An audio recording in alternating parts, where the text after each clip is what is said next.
Les deux frères à couteau tiré, une histoire originale racontée par Bob Rico, l'assistant blanc.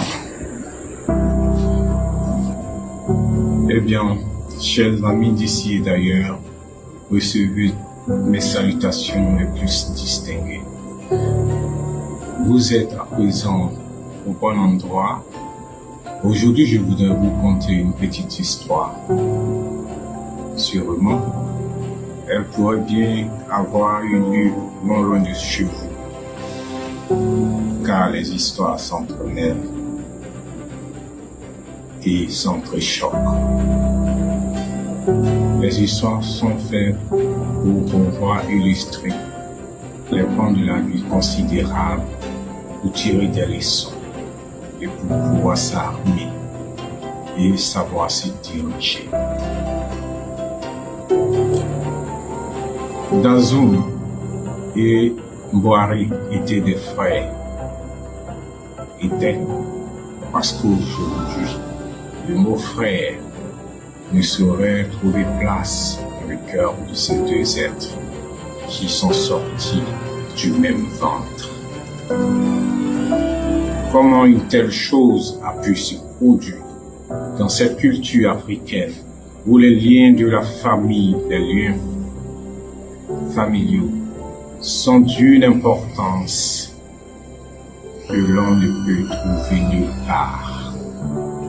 La société africaine a ses valeurs, a ses us, ses coutumes et un profond enracinement dans la tradition est encore visible dans l'expression de tous les aspects de la vie de l'homme noir. Ces deux frères vivaient pourtant en symbiose, dans une fraternité tout simplement naturelle. Lorsque le petit frère a eu ses diplômes universitaires, le grand frère traînait encore les pas à l'école secondaire. La vie ne nous donne pas à chacun de nous les mêmes opportunités au même moment. Et souvent, tant bien que d'autres peuvent avoir l'avantage du chemin, il arrive que d'autres continuent de pouvoir frayer leur voie pour trouver le bon endroit pour s'installer et pour pouvoir aussi jouir les mêmes bénédictions que les autres.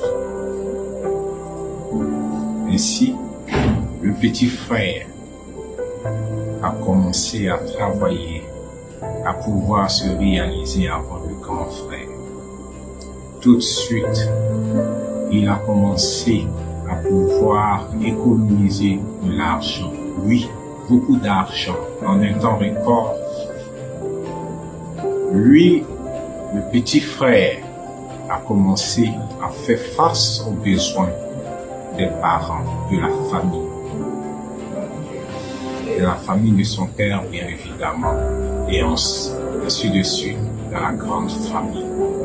Tous chantèrent le nom du petit frère, car il était devenu le baobab qui abritait désormais toute la famille. Lui, on pouvait toujours l'attendre pour prendre des décisions lors des mariages, des anniversaires, des funérailles. De jour comme de nuit, il faisait face aux besoins de chacun et de chacune des membres de la famille. La divine providence ne l'a-t-il pas gratifié? Ne l'a-t-elle pas gratifié, de toutes les merveilles que la puissance de sa bouche désormais pouvait sans aucune difficulté effacer. Ainsi, le petit frère était désormais le jour et la nuit.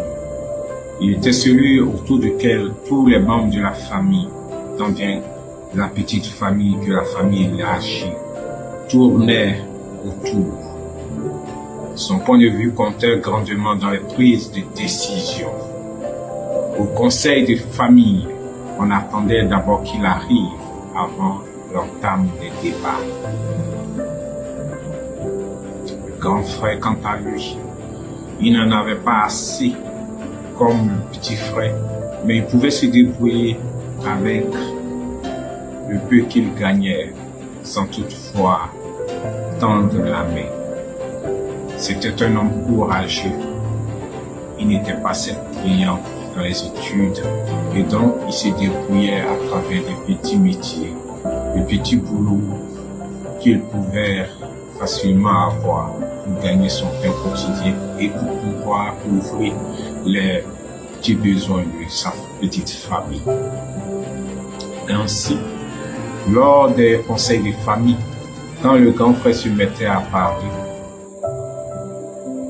certaines personnes l'interrompaient ou le pressaient de finir de parler pour pouvoir écouter celui qui faisait désormais la fierté de la famille, qui couvrait tous les besoins, qui était devenu l'arbre dont il fallait se servir pour s'abriter, la canne d'appui de toute une famille.